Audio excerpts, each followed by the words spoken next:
always say, our subject for the second section is about how to maintain a relationship with strong feeling, what we might call strong negative emotion, what Tony named very clearly as anger in his presentation, and as Tony, Gina wasn't with us, but I'll tell you, Gina, he's teed you up really well. And in terms of talking about how important it is how important the expression of anger and the ownership of anger is for the well-being of people of African descent. And but I'm going to turn this over to Gina and to her partner in this conversation, Jerry Autry. So Gina, very briefly, Dr. Gina Hudnall is an assistant professor of psychology at Baylor College of Medicine. She is also a psychotherapist, psychologist and psychotherapist in private practice with her company Total Wellness. She is a practicing and believing Christian. She is. We have been so privileged at the Young Center for her to join our board of trustees and to have her in our as a part of our leadership. Gina is going to be joined by Jerry Autry. Jerry is, I've had the privilege, Jerry and I haven't got a chance to talk much personally, but he's spoken as a part of the series that I mentioned earlier that the Buffalo Soldiers National Museum has held on mental health, and is just an eloquent and thoughtful presenter. And he is otherwise known as the Catalyst Coach, and has a professional coaching practice. And he is also was an ordained minister as well, or was ordained as a minister. So so privileged to have the two of you join us. And I'm going to turn it over to you, Gina. Well, thank you for such a gracious introduction, Sean. It's a pleasure to be here. I enjoy what I do, and I enjoy speaking about this topic. I think it's very passionate for me as a clinician, but also as a Black woman. And I'm also honored to have Jerry Autry here to talk from the perspective of a Black man and a professional Black man and a Christian Black man as well. So we're hoping to impart information in a way that is comfortable. It may be a little uncomfortable to talk about, but the way it's presented, we want it to be very comfortable.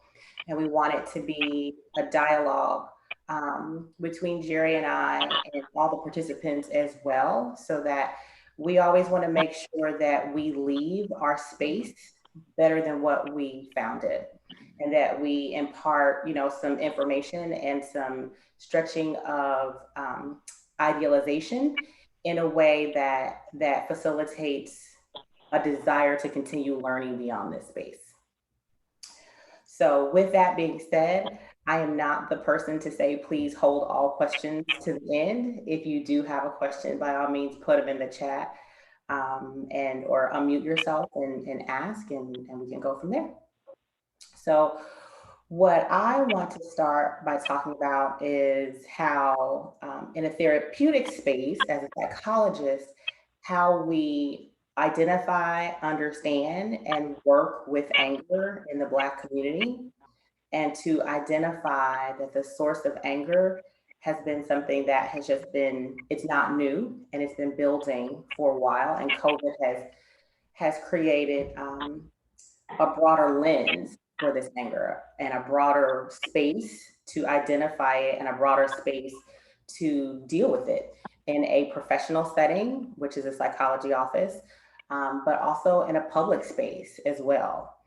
And to discuss kind of what that looks like from all perspectives. So I am hearing a little bit of feedback. I want to make sure that's not me.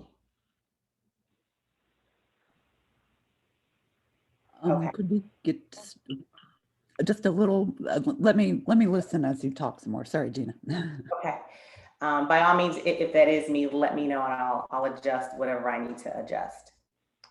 So professionally, I'm a licensed psychologist. Obviously, I'm a Black woman who's a licensed psychologist, but I'm also a Christian. I'm a Christian by my faith, but I'm not a Christian counselor per se. So within the confounds of my walls, I am very familiar with having patients who have anger that have stemmed long before our our societal issues that we've been highlighting. For African Americans, there's been this struggle between how do I how do I be authentic to myself, but how do I also have a Christian faith? And my Christian faith says that all can be fixed with prayer, and all can be, can be dealt with, or it'll be a better situation if you just pray on it. So how do I reconcile the fact that I have a boss who is saying derogatory or negative things about my appearance? How do I deal with the coworker whose office or cubicle is next to mine and they say things that are offensive and hurtful to me? But when I speak up about them being offensive and hurtful, I'm told that I'm being too sensitive. How do I deal with the fact that I'm passed up for a promotion for the same job that my counterpart does, and we do the same job in the same way, or I may do it better? How do I deal with maybe being the only African American person in a space and being the person who's been pigeonholed to be, you are now the spokesperson for all things Black? How do I reconcile the fact that the first thing about my difference is what you see? So, therefore, what you see is what your image is of me. Regardless of what I do, the image is what you see of me. How do I also go to church and discuss these things, but as me being the person who's hurt and me being the person who has the damage and scars, I'm looking for a place of comfort and peace, but I'm told my prayer life may not be deep enough.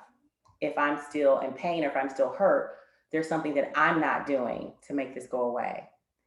So, how do I still have a religious faith who continuously back from the civil rights has told us turn the other cheek, who's told us to always respond with kindness and respond with love, no matter what you're given, who's told us in so many words, be apologetic for being Black, be apologetic for the way you do things that may offend other people, be apologetic for the way people perceive you, and it's your place to be apologetic. But that still further fuels my anger because it disallows me to see myself as a whole person or to be seen as a whole person. However, my religion continuously says, turn the other cheek and pray harder.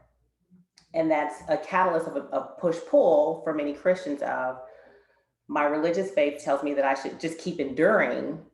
But on the psychological aspect, there is a point in time that your anger does have to be dealt with and it has to be contained in a therapeutic context. So many times there's always this dynamic of it's an either or. Either you have a deep religious faith and you believe and you pray and it'll go away, or you've somehow let go of your faith to pursue an outside method of helping you heal with that anger. So the dynamic, unfortunately, has been a dichotomy for many, many years. But I'm happy to say that I think there's now becoming an open space to have a discussion amongst the mental health providers and clergy to say it's not an either or. It's a yes, I understand that you're angry. Yes, I encourage you to continue to pray. I encourage you to continue to have your religious faith, but I also want to acknowledge that anger and acknowledge the historical context in that anger and give you tools while you pray, but practical tools to also help you manage that anger. From a therapeutic context, that's what I do as a clinician, but also within my own skin of having the exact same experiences that we must apply to ourselves. So the other thing I wanted to do is kind of have Jerry on to talk about these exact same things, but from an actual Black male perspective and a professional Black male perspective at that. So, first of all, thank you guys for having me here. Thank you, Dr. Gina.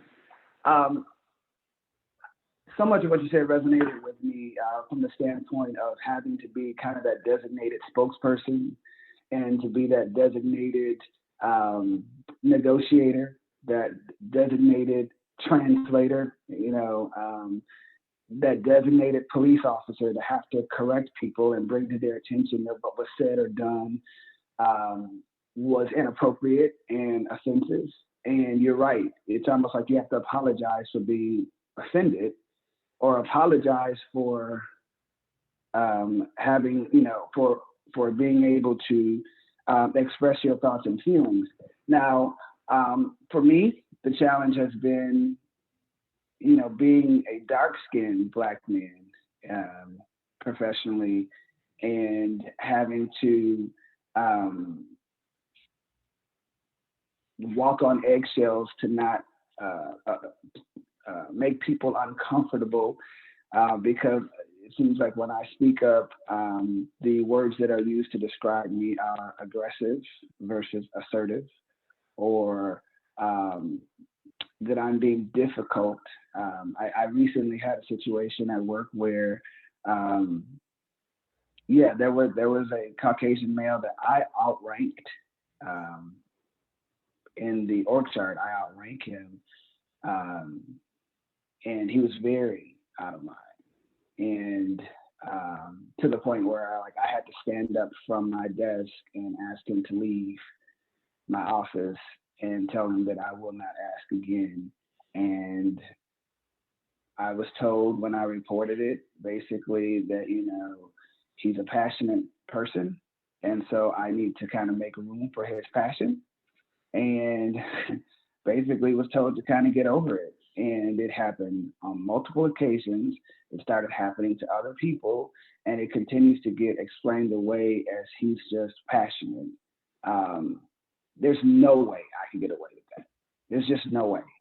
And so having to, go in the office every day and deal with some of those realizations that, my experience just isn't the same as everyone else's. There's just things I can't say, can't do, that others can get away with. You always have to be sharper. You always have to be on point. And it's challenging. And so for me, the last year or so has put me in a position where I've become unapologetic in my Black skin, and I refuse to be silent. I refuse to be the person because, I was taught kind of growing up that you just kind of go, what does it say? Go along to get along. And so there would be things that would be said and I would let it pass.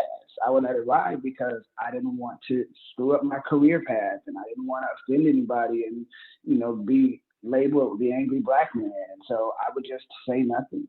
And I'm just at a point now in life where I'm unapologetically Black. I'm unapologetically strong in my position that things need to be addressed in real time. And being addressed doesn't necessarily mean that it has to be confrontational, but we have to have the conversation. And we have to be strong enough to have these challenging and difficult conversations, realizing that 90% of the time the person who was offended is not necessarily intending to be offensive, but they have to be educated.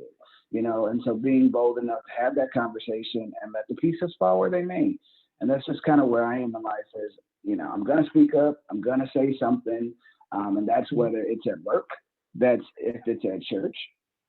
There are things that we have traditionally faced really strong and head on in the Black church, and then there are other pockets of life that, like mental health, that we have kind of shied away from and not spoken out much about.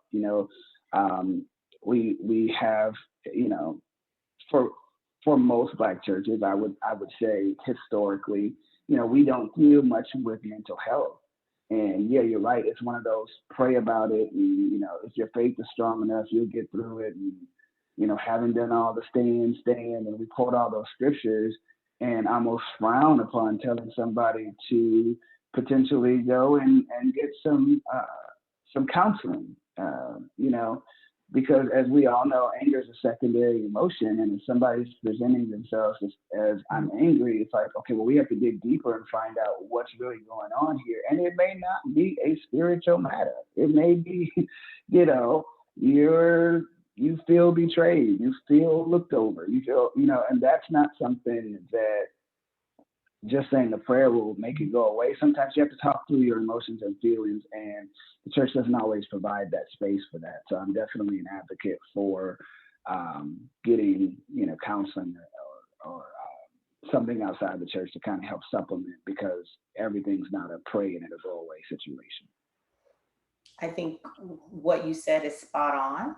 I think we have now come to a place where none of us expected to be in COVID this long.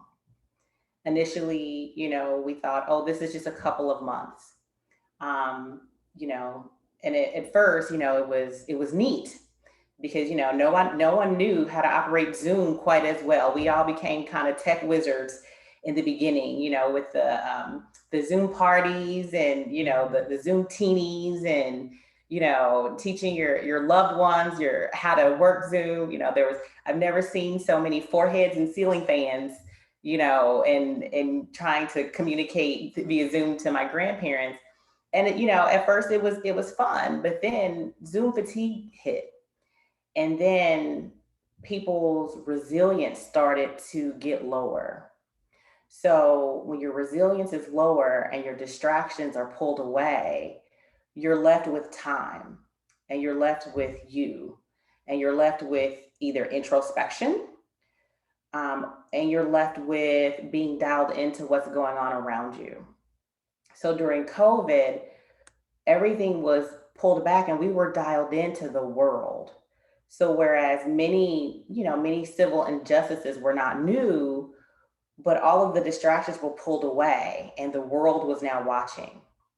And now the Breonna Taylors, the George Floyd, the incidents, the world was watching all simultaneously, because we were no longer too busy working, too busy running errands, too busy doing every other thing that made us busy. And we were all watching, and we were all forced to deal with, what does that mean? We were all forced to say, how do I feel about this? We were all forced to say, this is a reality.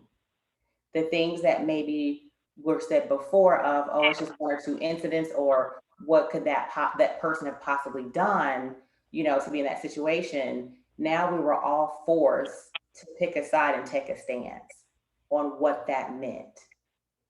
And even within the Black community, things changed because your safe haven was church, where the doors of the church weren't open for you to physically go in the space, for you to physically sit in the pews, for you to physically commune together with one. Now everyone's religious spirituality and faith is internal, and it's their individual relationship with their provider.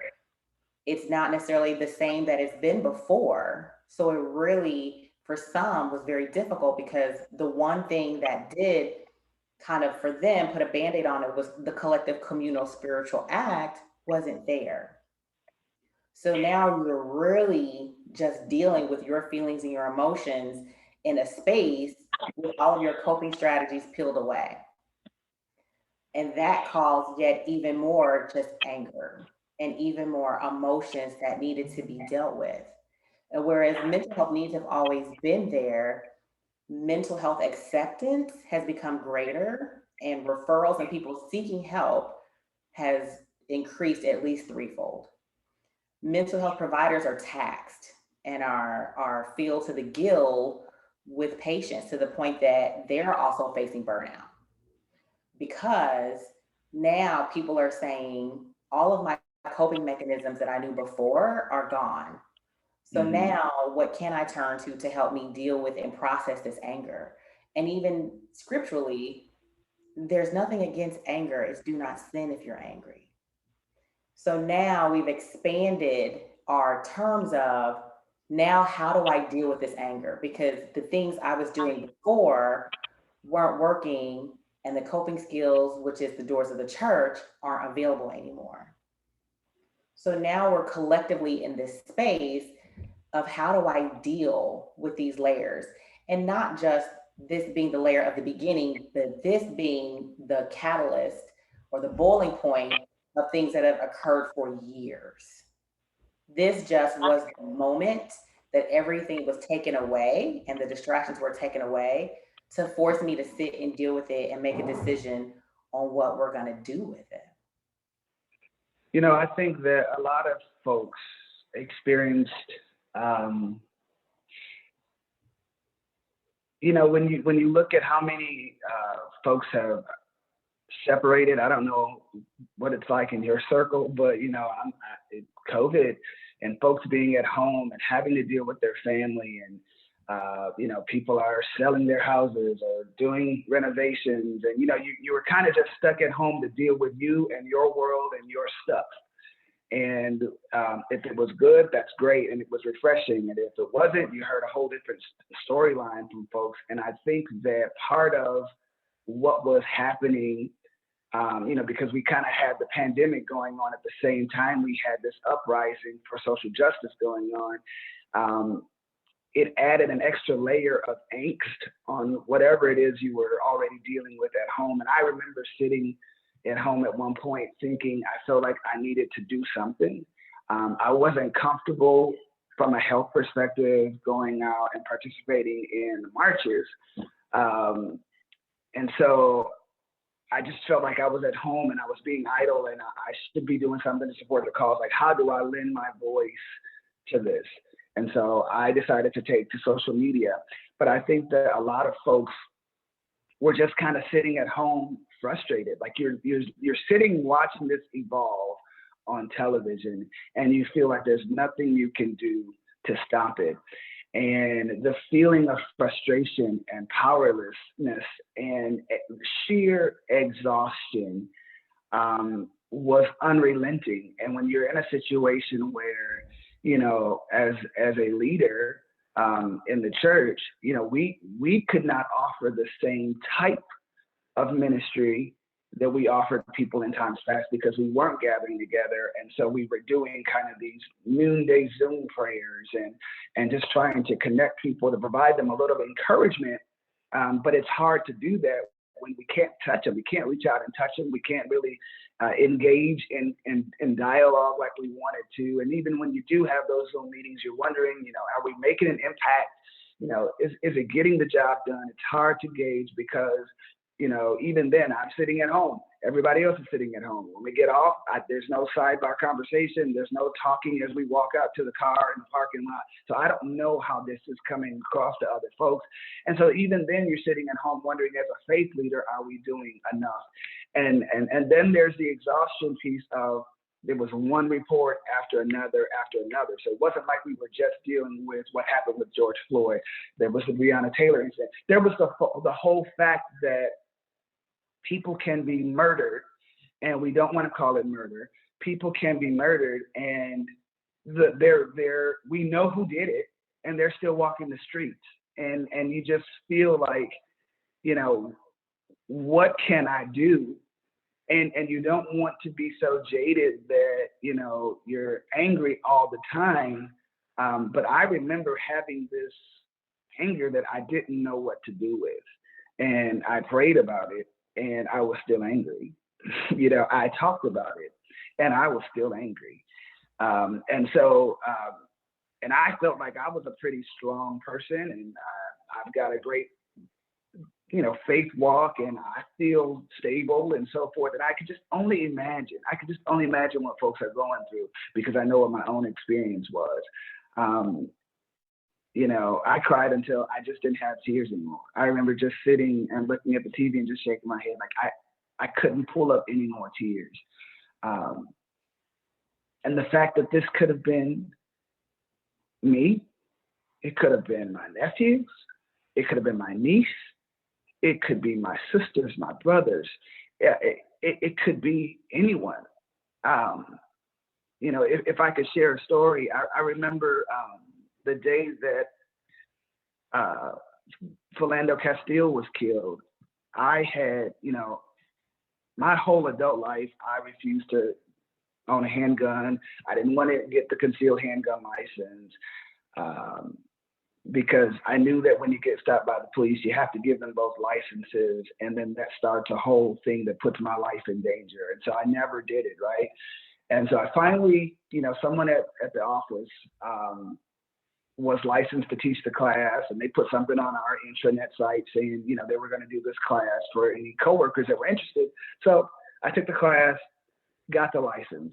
The day that my license came in the mail and was still stuck to the piece of paper, I was holding it because I had just opened the envelope. I was holding my license on the piece of paper, and I was watching this video of this man be shot in the driver's seat of his car, sitting next to his girlfriend with his daughter in the back seat.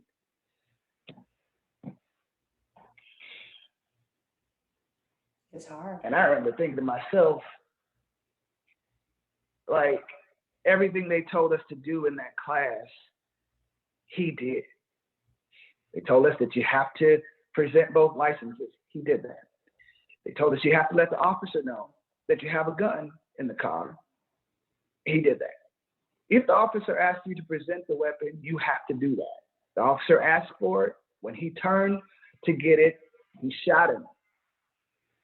And I remember thinking, I watched that video over and over again because I remember thinking, what would I have done differently? And there was nothing that I would have done differently. And I would be dead if I was in his position that day for no other reason than he was Black. And we know that that's why, because the officer eventually admitted that he was intimidated by Black men, which means he shouldn't have been wearing a badge. But I remember thinking, I was holding my license and I threw it across the room and I said, I don't want it. I don't want it. Give it back. Give it back. I just purchased my first weapon about a month ago. All this time I've had my concealed handgun license, and I refuse to get a gun because I'm afraid of that traffic stop. And I'm just as American as anybody else. I have that right to bear arms just as much as anybody else. I've gone through the credentialing process. I've gone through the background checks. Why do I have to be afraid to do something that I have a right to do? And it's because that's the reality of the America that I live in. Like, that could literally cost me my life. So I bought it, and it's never left the house. It's still in the case that I bought it in, and I haven't opened it or anything. And that just shouldn't be the case. And that's just kind of one of those. And this is the type of stuff that you're dealing with, or that I'm dealing with. I can't speak about other people, but that I'm dealing with as I'm just sitting at home in this quarantine, looking at this world, analyzing this world that I live in. Like, we still have a long way to go in America when it comes to dealing with our original sin and the impact. You can't just tell people to get over it. You can't just look at the young folks that are marching and say, why don't they just get over it? And you don't get to dictate how they exercise their voice. Because how about when we kneeled, you told us that was un-American and don't kneel. And when we march, you told us that was un-American and don't march. When we go to social media, you tell us it's inappropriate. So how then do we exercise our voice in a way that's acceptable to people who are offended by their own white guilt? And I think, and do I need to apologize for that? What you're expressing is literally what we see every day. It's just manifested now in a space where we've collectively gotten to a place where we've decided, I will talk about it. And I need some help navigating through this, because many of the times before of saying, it's okay, it's okay, it's okay, it'll be okay, and it hasn't gotten to be okay. And now collectively, I think we've come to a place to say, it's not okay. I'm going to express that it's not okay. And we've chosen to not say, I'm not going to give you an out. And I'm not going to make you feel better, because this really isn't fair. And I think what you're expressing has been what's been afraid to be said out loud, as to not be offensive. and to not be hurtful to others. But I think now this is the perfect time and space for the church and mental health to come together to say, this is how we can therapeutically work together to help identify and help express all of this in the context of, and not also re-victimizing, because sometimes we can say, it's your fault, you're not praying hard enough. So I'm now putting the burden on what happened to you to say that you're not fixing it because you're not doing something spiritually enough. So now adding the level of guilt of my Christian faith is not strong enough on top of my other burdens that I already carry. Yeah, because at the end of the day, your faith we are spiritual beings having a natural experience. And so after I finish praying, and after I get finished, doing my morning worship routine, while I get dressed and all of that, I still got to go out and live in the world, what the Bible calls the world. I still have to go out and face, we wrestle not against flesh and blood, but against principalities and powers, the rulers of darkness of this world, and spiritual wickedness in high places. I got to deal with that every day. Faith, strong or not, you still have to go out there and face the world. And it doesn't make you a weak Christian to say you get tired. It doesn't make you a weak Christian to say, you know what, I'm frustrated. It doesn't make you a weak Christian to say, you know what, I'm passionate about change. And some of us need to allow those feelings to allow ourselves to kind of explore those feelings, because it might stir us to action. It might stir us to be braver in the moment, to have conversations. And it might stir us to just go about our days a little differently. Because, everything's not spiritual. That's all I'll say.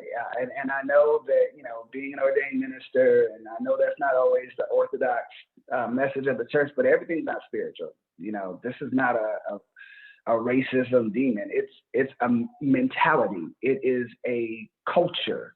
It is an institutionalized practice. And that we can pray about our experience as we go through it, but we have to exercise our voice and our intellect.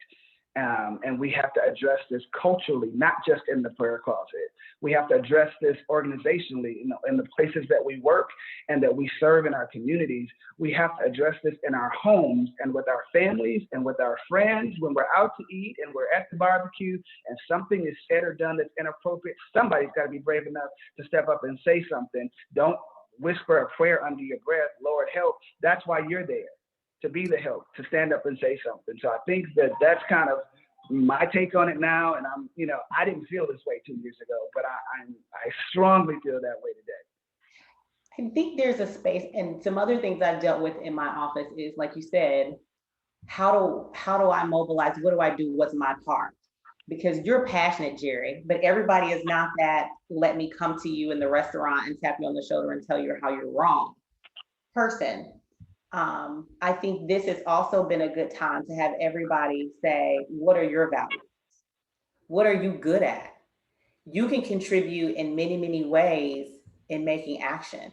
We had a question in the chat saying, it's time for us to start an action, but are we afraid to act? So that's one of the things that we need to address. We need to address what am I willing to do? What makes me comfortable? Maybe there are certain people who they may not be as vocal, but they can educate. And the way they educate is by teaching the younger ones in their family. The way they educate is by maybe doing, Sunday school at the church. The way they educate, maybe in different platforms. Some people are better with social media. Some people are better with, let me volunteer in an organized manner.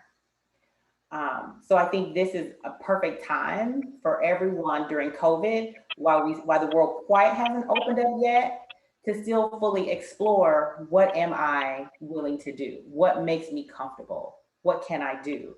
And I see that Miss Kathy has her hand up. So I want to acknowledge Miss Kathy. If you want to type in the chat, you want to unmute yourself, whatever's comfortable for you. Yeah, I've unmuted myself because there's so much that's been said by the two of you and by the person who I had the privilege of listening to earlier, and bringing it all together. Not forget that it's also time, possibly, in my eternal optimism as a white person of privilege, for us to see the connections and the way to have relationships. I mean, as a woman, and those of you who are African American, we've had the right to vote for about 100 years or a little bit less if you're an African American. And when we finally get together and vote, we're told that it's fraudulent.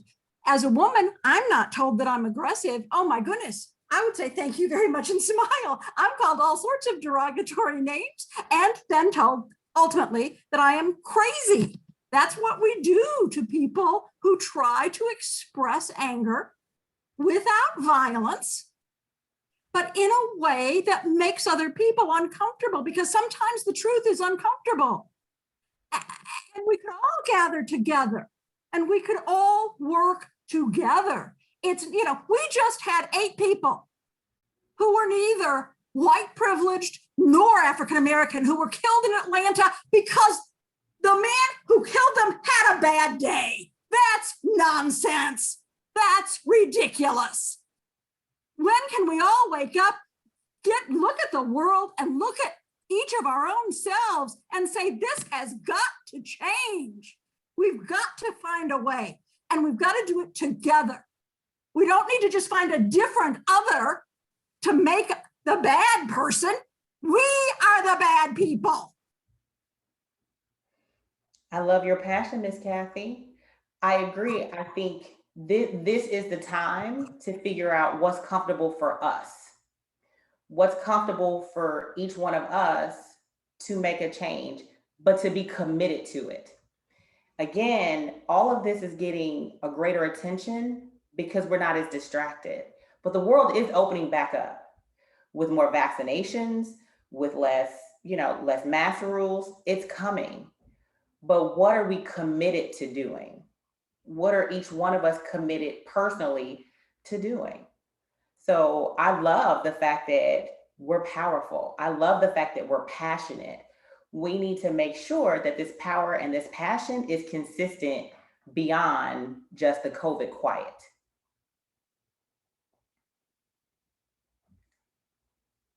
Jerry, you're muted. Thank you. Thank you, Ms. Kathy.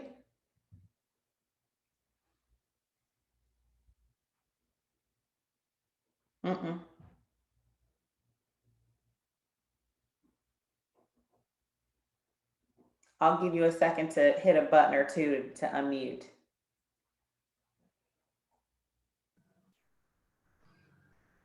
I'll just chime in real quick and say that I may have caused that because I think Jerry's phone was feeding back. So Jerry, I apologize. You may need to log out, log in again really quickly. Okay. While we're doing that, I want to just share Pastor John Stewart's sentiment that we're afraid to act because the price of public critics at times outweighs our private convictions.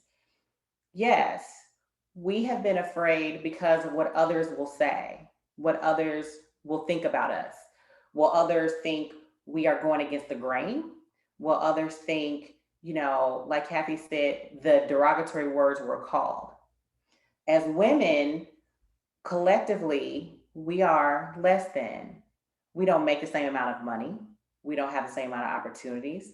We don't get the same amount of opportunities to excel career-wise. There are less than 10% of women in Fortune 500 CEO positions. There's collective discrimination above it all. When you layer that with race, it's doubly impactful. Because again, what you see first is what you judge first. But all of us can take our own individual space, and I encourage all of us to take our own individual space to say, what can we do individually to make a collective change?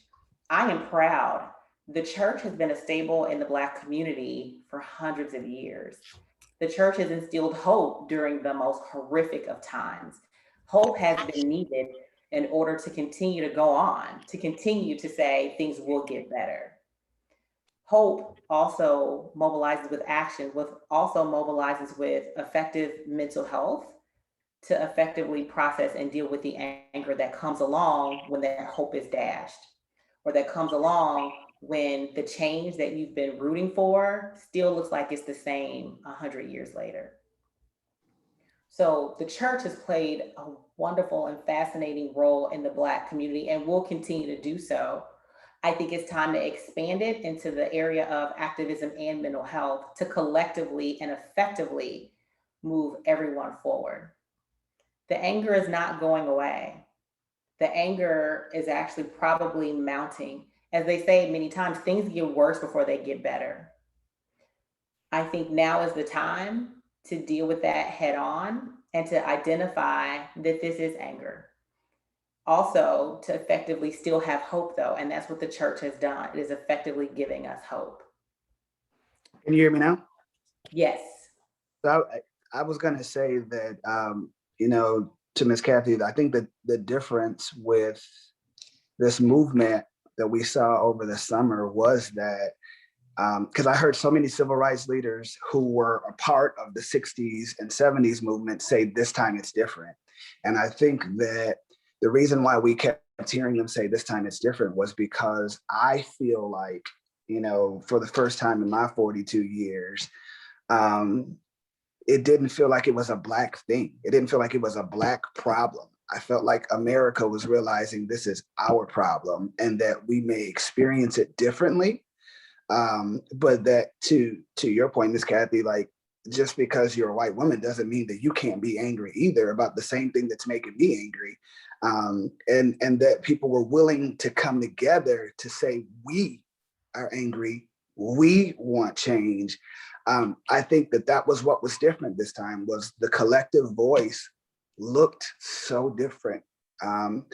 When we look at race, or we look at age, or we look at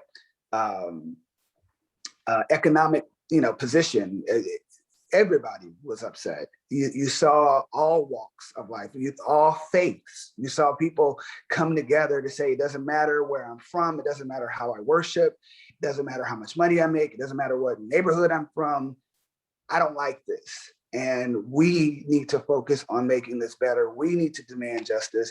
We need to demand something different. The churches helped in the community, but I feel like there was an expansion. It was bigger than us. When you look at 60,000 people marching in Houston downtown, that's huge. That's a little bit of everybody. There's no way you get that number and you don't have a little bit of everybody. And I think that that's what we need to consider moving forward.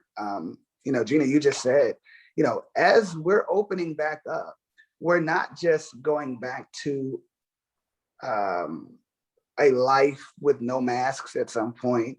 Our post-COVID life is also going back out into the world, and it's changed in these 12 to 18 months. It's changed. And so I think that there'll be more things to adjust to than just having to sanitize and wash your hands and, be careful, with spreading germs and so forth. I think we're going to also go, when we leave our homes and go back into this new normal, the new normal is going to be a lot more conscious. It's going to be a lot more sensitive, and there's going to be a lot more accountability and a lot more people like me and you, Miss Kathy, and others that are saying, you know what? I'm going to say something. If something happens, I'm going to say something. I'm going to do something. I'm going to be different than what I was before. And if we all do a little bit of that, we all just do a little bit of that, I think that little by little, we can make change in our worlds. Absolutely. Miss Cynthia, you said that you don't see the hand raise button. If you want, you can type your question in the comment box, or by all means, if you want to just unmute yourself and ask, we'd love to hear your voice. Sure. I'll just, I really just had a comment, and I wondered if maybe others, participants had life experiences that brought these things to the forefront. as a white young person growing up in the 50s and the 60s in Dallas, of course, we had integration that occurred when I was in high school, and they closed down Booker T. Washington High School and bused all the children to our high school. And of course, us white kids were like, why in the world are all these Black kids so angry? You know, we were clueless about what they were doing and lashing out at us, and got rocks thrown at you and pushed up against the lockers because you were white and supposedly had money, and we were kind of clueless. But the reason I'm even bringing those things up is I wonder, as an older white individual, you know, can we look at our own, that history and the anger that I witnessed, and then some of the anger in turn that I felt, you know, can that be utilized to kind of, well, it has been utilized, I think, to kind of motivate me to more action, because it's historic and I see it. And as life would, you know, life brings you interesting twists and turns. So my husband and I adopted years ago a little boy who's African American Hispanic. And so our family became really a minority, as my friends would say.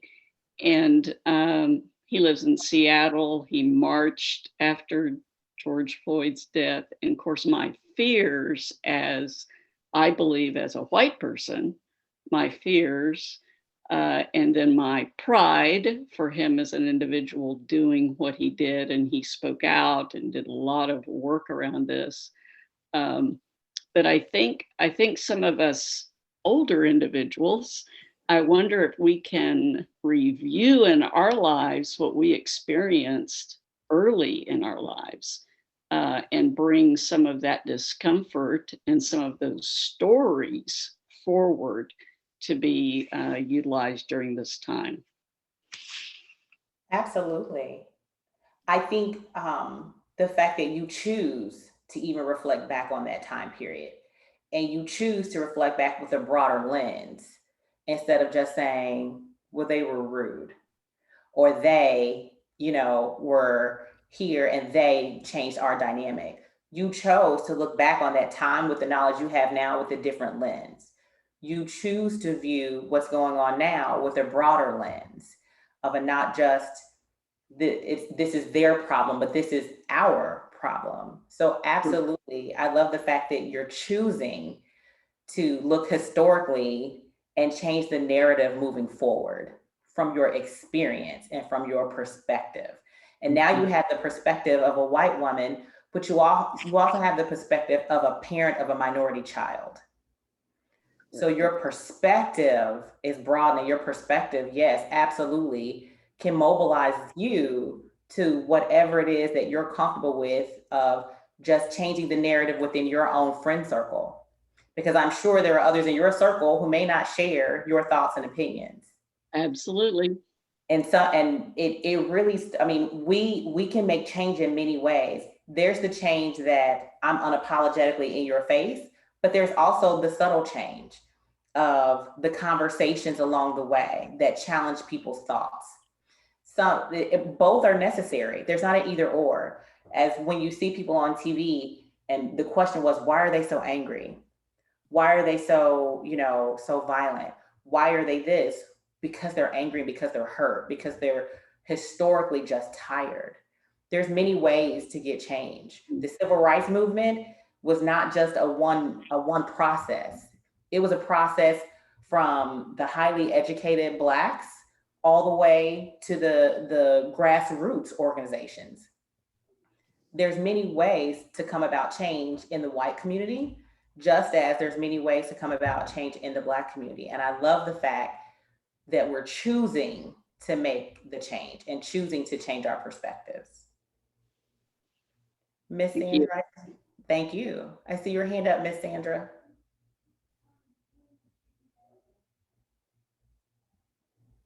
There, thank you. I'm a licensed professional counselor, and it has come to pass ever since I practiced in Houston that I have always seen a large number of people who are African American because there just weren't enough Black therapists. And so a little emotional, but I'd like to thank Reverend Autry for showing his truth. I think that was very courageous, and I appreciate you.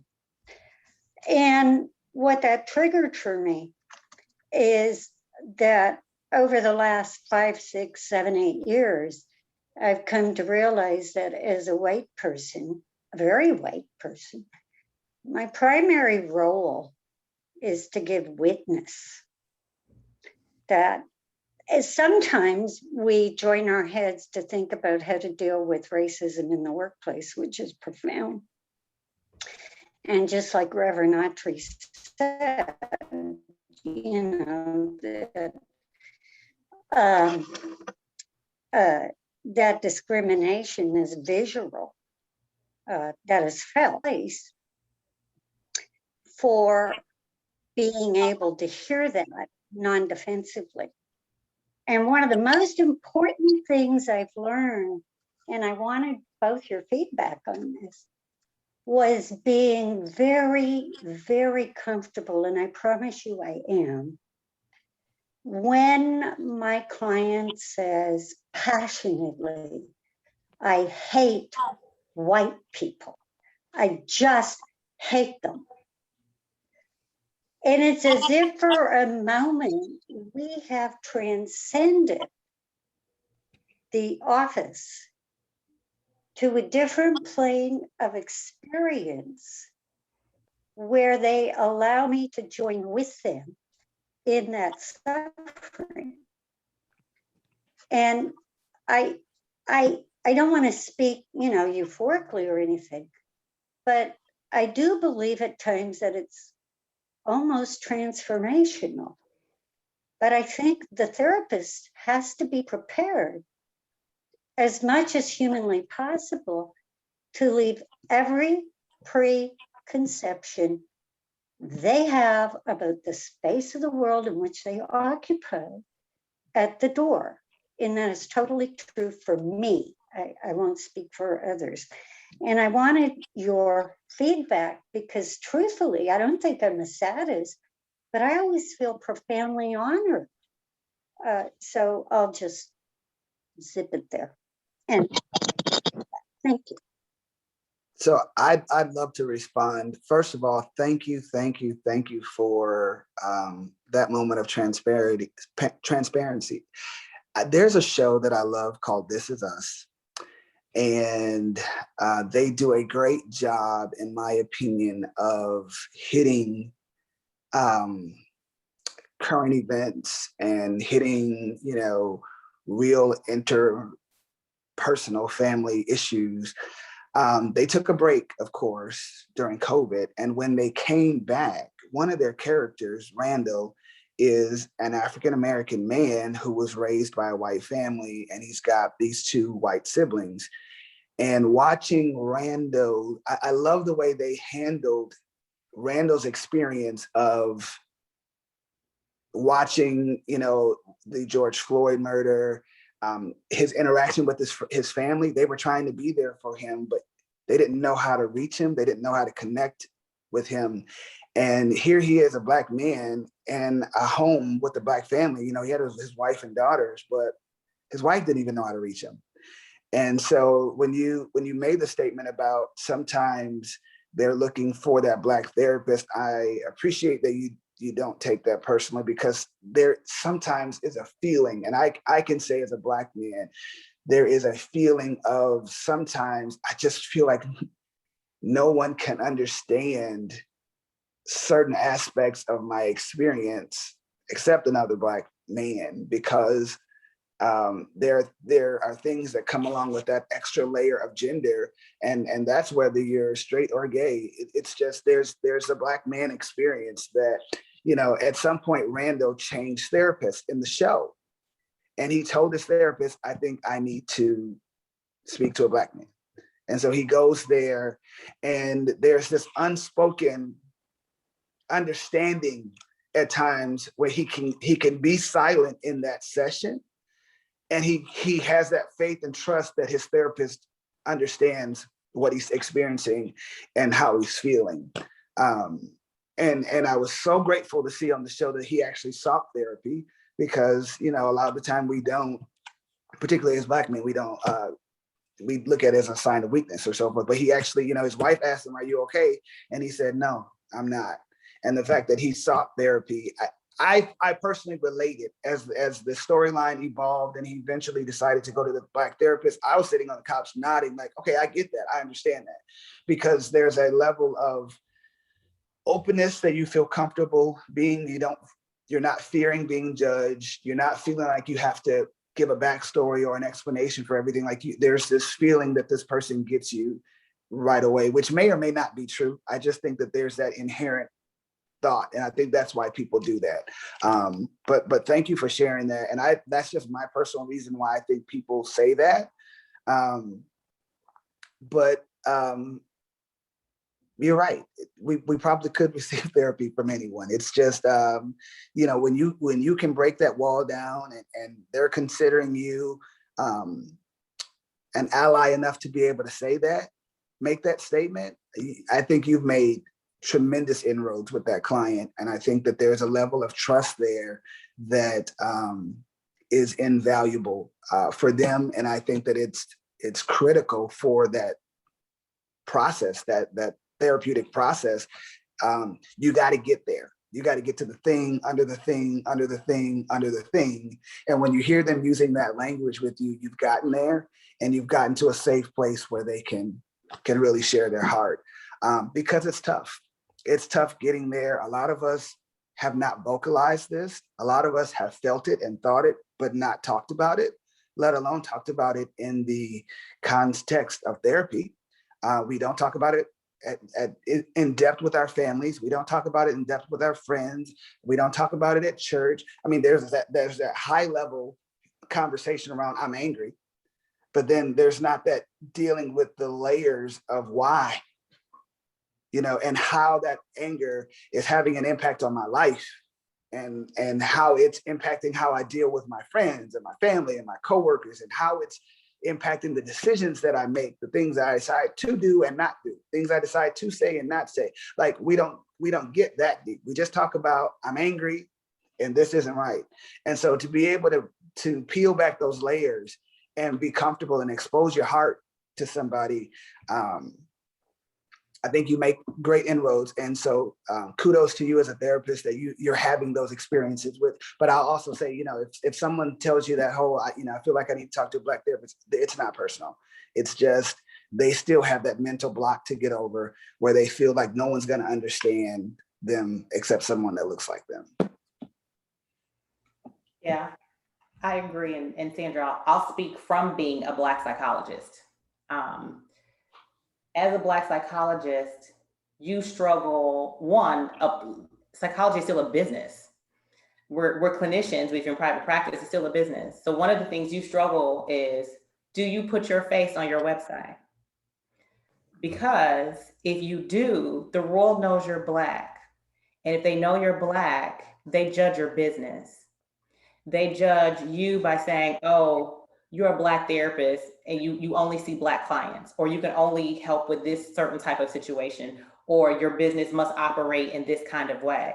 So you have the struggle even from the beginning of, do you even show your face and present your face to the world?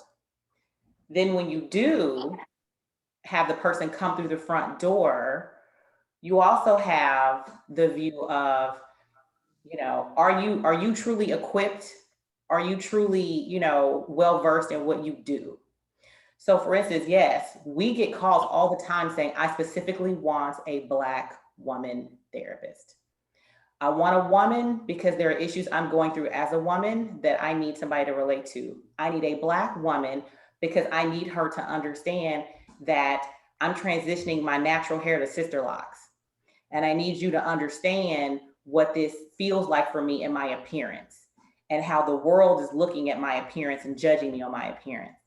I need you to understand, whereas I'm considered loud and aggressive in the workplace simply because I disagree with you. So they are looking for someone that has a communal experience so that you don't even have to finish your full sentence before I can just say, I know. If you're looking for a space, one small space in this world, one time where you can just let your shoulders down and you don't have to be on and you don't have to always watch what you say, watch what you do, watch how you act. You can just finally have that 45 minutes to an hour where you can just be and you can just let it out. And you can say however you want to say it in an uncouth manner without the perfect dialogue or perfect English, and it just be acceptable. And the fact that you are able, Sandra, to provide a space where people could let their shoulders down and be who they were in front of you is a testament. So thank you for seeing the Black patients, because there's only 0.3% of African American psychologists. That's it. 3% out of all the 13% of African Americans in the nation. We can't see all 3%. So thank you for being the ones to provide a safe space. And it is about providing a safe space for somebody to say, I'm tired. I'm just tired. I'm exhausted. I'm beyond tired. For somebody to say, there are no words. And I understand everything you mean in the phrase of there are no more words. But on the flip side of being a Black psychologist, we're judged also. Because there are white patients that I have, or white men, who you came to me for help, but you challenged me. You came to me for help, but you treat me as if I don't know what I'm talking about, or you continue to call me miss. And you purposefully call me miss. There are times where, and I'll give you an example. So I own my private practice. So there was a Friday that I came there just to do notes. Didn't have any patients, didn't have anybody to see, just wanted to catch up on paperwork. So I came to the lobby and I had on some jeans, a nice shirt, but some jeans. And I was walking to my office and somebody said, Miss, can you get the owner? And I said, well, sure, what can I help you with? And they're like, no, I need the owner. And I was like, well, I am, what can I help you with? They're like, no, I need the person in charge. So I've told you 3 times that you're speaking to the person that you need to be speaking with. I was looked up and down and told, never mind. Simply because you didn't think a Black person owned the place, and because I'm wearing jeans. So you judged me thinking I'm not equipped to answer whatever question you have. Mind you, the person who built the place from the ground up couldn't answer whatever question you have because of the way I looked.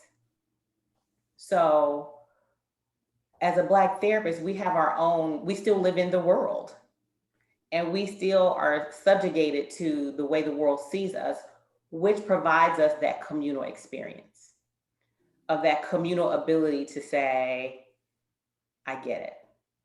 I get it.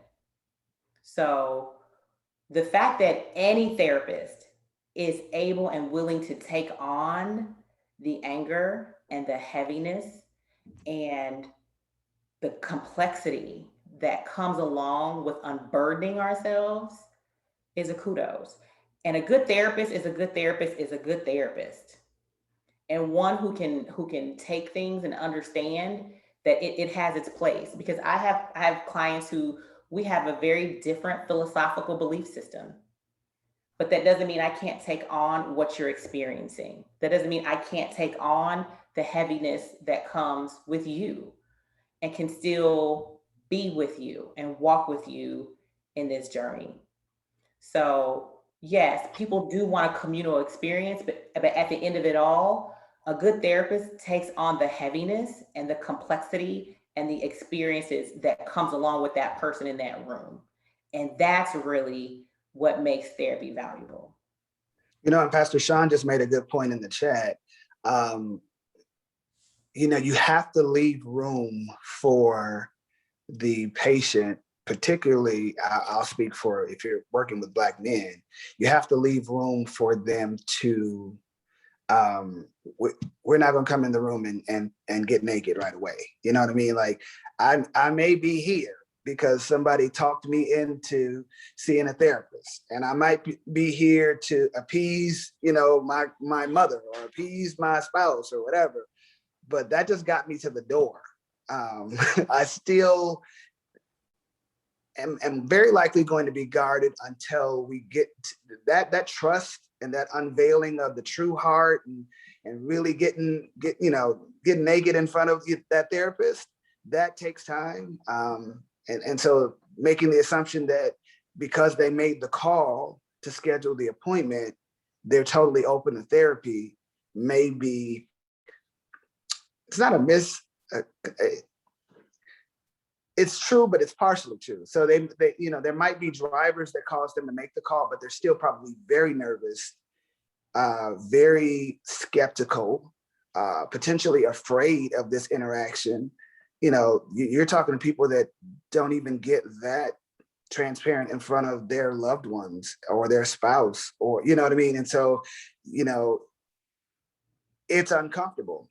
And they often don't have the language to express what they're feeling because we spent so much time not talking about it, and I'm not a therapist, I'm a coach.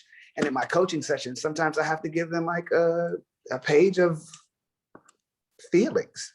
What word on this piece of paper, describes how you feel, because they can't find the language, and I'm not gonna accept things like, oh, I was angry. Okay, I get that. You said that, but I want more words. And so you literally have to hand them words to help them get to the place where, and then they use a word and they're like, oh, that felt good. Okay.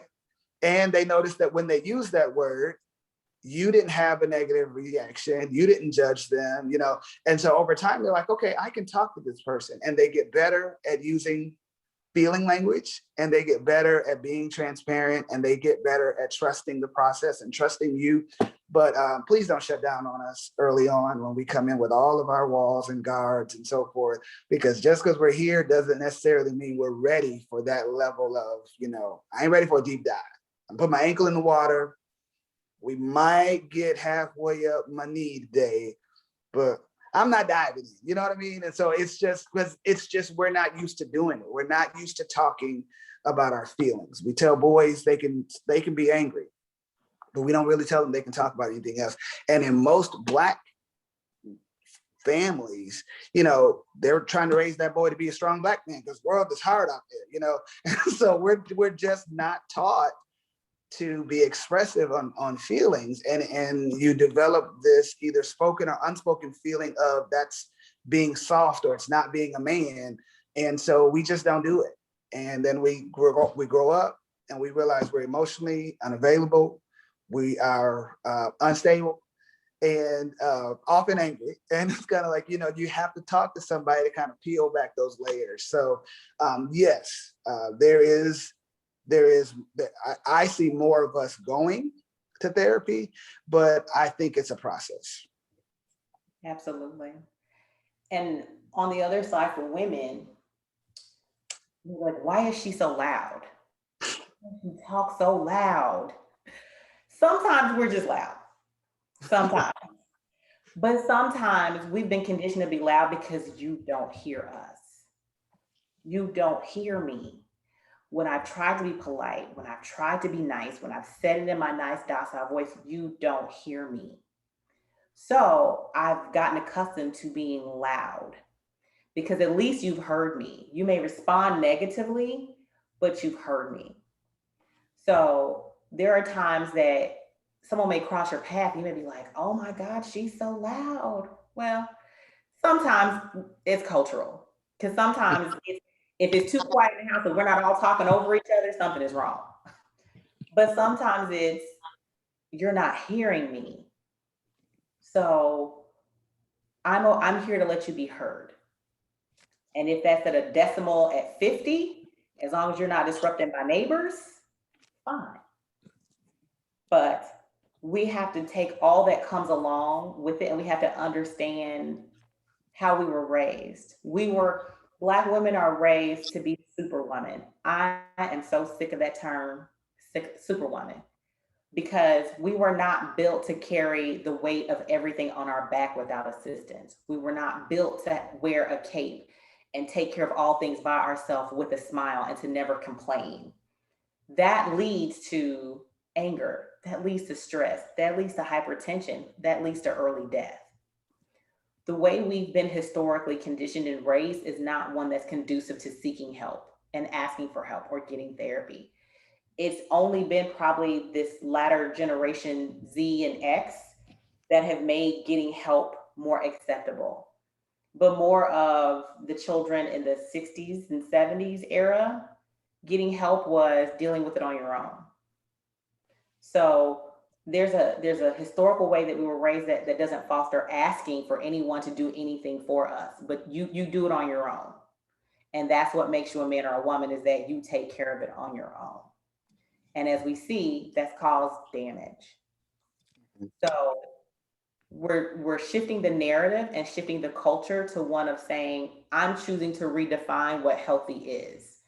I'm choosing to redefine that health for me means self-care, and self-care is not selfish. And selfish means that I get help for the things that I need help with, regardless if that is spiritual counselor in addition to mental health counseling, in addition to my physical health, a good 30-minute walk. But self-care is now paramount. And I think we're finally coming to a place where we're looking at ourselves holistically. COVID did help with some of that, but I think a lot of the health and self-reflection and self-care needs to continue beyond COVID. And I know we're at 11:59, so I want to respect everyone's lunchtime and say, are there any last minute questions before we bid you guys adieu to enjoy a healthy lunch?